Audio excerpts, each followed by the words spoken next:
Hello everybody, I'm Tim Hughes. I'm the author of the book Social Selling, Techniques to Influence Buyers and Changemakers. I'm also the co-founder of the company Digital Leadership Associates. You can find us at digitalleadershipassociates.com. With me today I have Jaz. Jaz and I have met over social. We've known each other for a couple of years now. Jaz works in the north of the UK, and especially around SMBs, so small, medium to large businesses.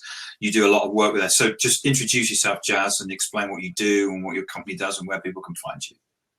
Right, thanks, Tim. Nice to be on again with you.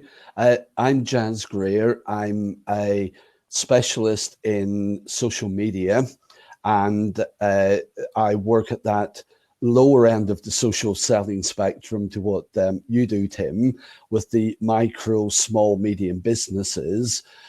We are quite strategic in what we do. We're not just people who broadcast on social media. We're very much into business and market intelligence, finding clients, finding the leads, finding hidden markets, being proactive and moving people beyond just social media into the social selling spectrum so they get a real advantage over their competitors. On most platforms, it's at Jaz Greer. That's Jaz with one Z, JAZGREER. And I'm just launching my new website, jazgreer.com. So if you want to go and have a look there, it's a bit sparse at the minute because I'm busy with client work, but it's black and white, to the point, just a bit like me, Tim. Okay, good.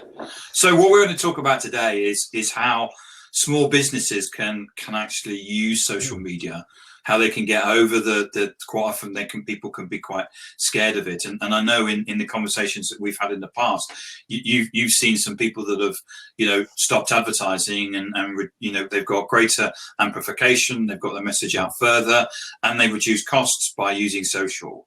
And you've provided them with the confidence to actually do that.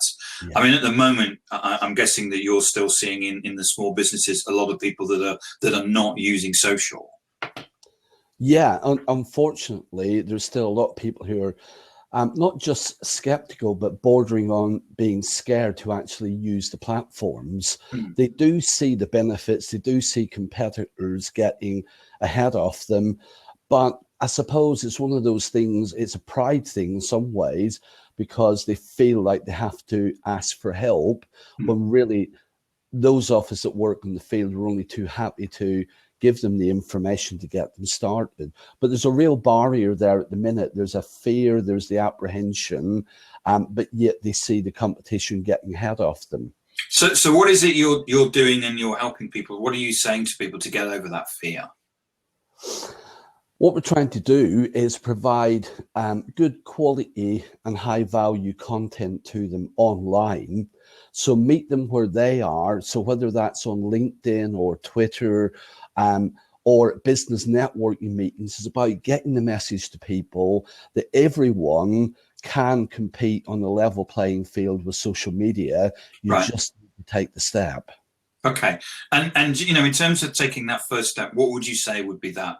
What's that first step that people need to make? What do they need? What's the sort of education they need? The starting point is what is your target market? That's the fundamental question that needs answering. Once people find out and identify their target market, then the next thing is which platforms, which mediums will help you to reach that target market. And it's not using 5-6 different platforms either. It's using 2, maximum 3 platforms correctly that get you right to your target audience. That's the real starting point. And when you say the platforms, the ones that you use are the ones that your customers will or your prospects will be on. Yes, you got to go to where they are. And at the moment, like we've discussed before, anyone in business needs to be on LinkedIn and Twitter for a minimum and have a blog on their website. Those are the three main tools that everybody needs to get onto. And that's what we're trying to encourage people to do. Get onto LinkedIn, get set up properly, get onto Twitter, understand how it works, and also blogging and content management. Those are the main things at the moment. Okay, so that's about having individuals having a personal brand on LinkedIn, having a personal brand on Twitter, but also having the company having that Yes. brand as well. Yeah, absolutely. So for example, you know, our company has a website. We blog on that on a weekly basis, and we've decided what we want to be famous for, which is kind of what you're saying around customers. And there's certain terminology that we decided that we're going to be famous for. And funnily enough, all of our blogs have that terminology in them. Yeah. We also have presences on LinkedIn, because I work in social media, therefore all my customers would expect me to be on social media, but I think everybody expects people to be on social media nowadays. Yeah. And they have, and all of the LinkedIn and Twitter also have those phrases in it. So when Google comes along and is actually looking for the phrases that we want to be famous for, they'll go, oh look, there's that on that website, there's that on LinkedIn, that the person's put in you know, social media expert or something out. They'll work out all those, and then we'll be up on the page. Yeah, I'm just explaining. That's what we do, and it's kind of, I mean, that's not rocket science, but is that the sort of thing that you're expecting? You would expect people to be doing? Yeah, I mean, what you've outlined there is fundamental stuff, really, and it brings in that other dimension that we've moved into the past 12 months with clients, and that is around all this social SEO as well as local SEO with your website, etc. And one of the things that people have done is they've informed themselves about the platforms. They've got all the fancy little ninja tricks, which is great.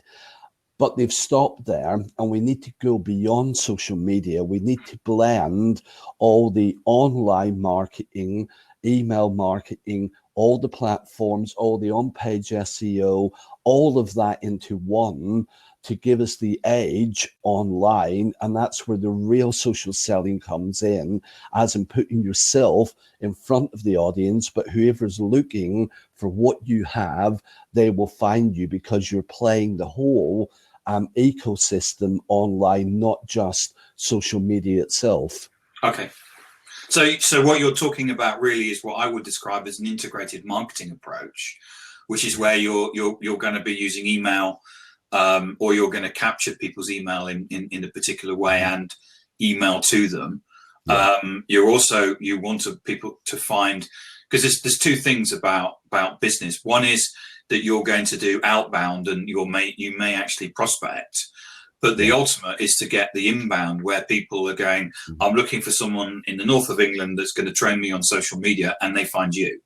Yeah, that's right. And then and at some point they'll either email you or ring you up. Yeah. And I would describe that as inbound. Yeah, that's right. And it's trying to get to a position that people will take will jump to a conclusion based on your profile, your LinkedIn profile, your Twitter profile, and go, I need someone to sort my social media out. This looks like the person who's going to help me. Yeah.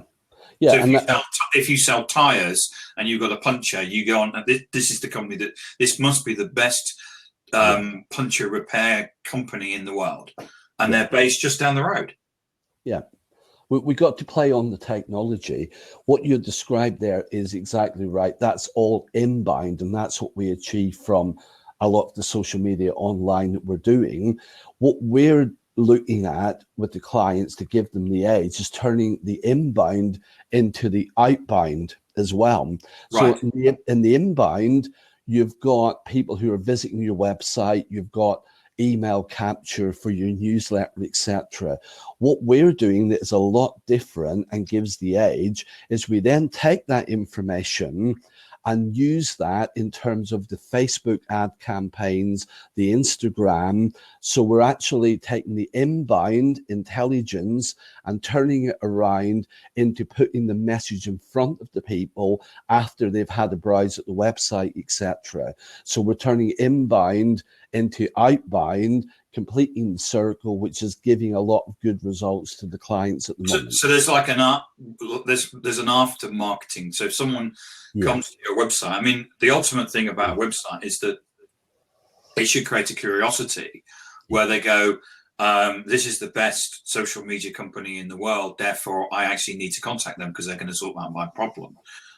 If they don't make that connection, then you're basically doing an after marketing thing where you're going back to them. Yeah, and it's understanding customers online. A lot of people will browse, they find you in the search, they see you on Twitter, click through the link to the website, and they might be at 7 o'clock at night trying to get the kids to bed, and they forget to get back to you the next day. But if we can use that inbound on the outbound, and we can then track them around the internet and put our ad in front of them, we can get their email address down the line and be able to do a drip campaign. We then take those browsers and those people with small bit of interest, and then over a period of time, we nurture them into potential clients down the line. Right. Okay. Because I mean, that's important, isn't it? That when people are going through a process of self-education, if they're actually looking to buy something, they may come to your website purely as a case of educating themselves, and then move on. And it's a case of how do you capture that and what I would call nurture them to get to the point where they may be 30, 40, 50% of the way through their buying process, that they say, right, okay, we're going to create a short list, or we're going to go back and talk to the people that I really like these people, and go back to them. But kind of you're taking them down a track where it would naturally be a case of you would be front of mind, and by the time they're going, yeah, we need to make a decision, you've basically got a content or something in front of them. Yeah. So you are following them up, and you're putting them down the sales funnel. Whereas with normal broadcasting of social media, it's a one hit, one touch, and they may or may not see that tweet again. So this is where we've moved beyond social media, and we're into the social selling, because we're now capturing through Facebook Pixel, Google AdWords, retargeting, remarketing. Bringing that into the equation means it's no longer a one-touch wonder. You now can place yourself in front of the people, keep front of mind, so that when they're ready to make that decision, like you say, you're the number one choice. Right. Okay. And I mean, it's interesting you're using this term beyond social media, because it social media is a kind of it's fairly one-dimensional. I mean, Twitter is just a feed, and I can't remember what I think Buffer said that the tweet lasts 15 seconds or something like that.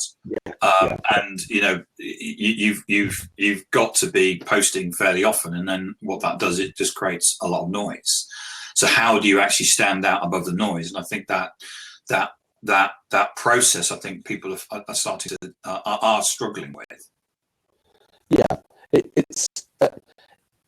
means that people have to widen their experience. And this is what differentiates social media agencies to other online specialists like ourselves, because often it's great to be able to use the platform, we know all the ins and outs, but then to be able to bring in on-page SEO, off-page structural, understand the coding, understand the dynamics of the Google ecosystem.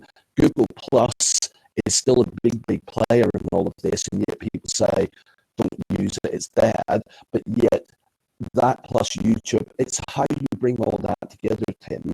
That's the way to get ahead of the competition and deliver real dynamic results now for your clients. Right. Okay. And I mean, it's interesting.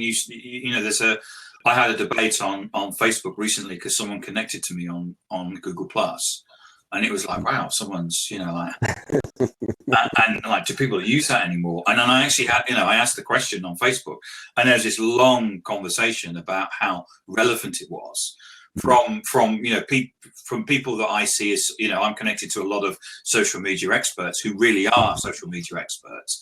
From across the globe, and everyone's saying you need to be on it. There's definitely an SEO, and someone actually posted data, because I kind of said there wasn't any data. People said, and they said, no, here's the data. And so I you definitely need to be on Google Plus. Was certainly the view from them. Yeah, I mean, I've been experimenting with clients past 18 months about blending all of this together.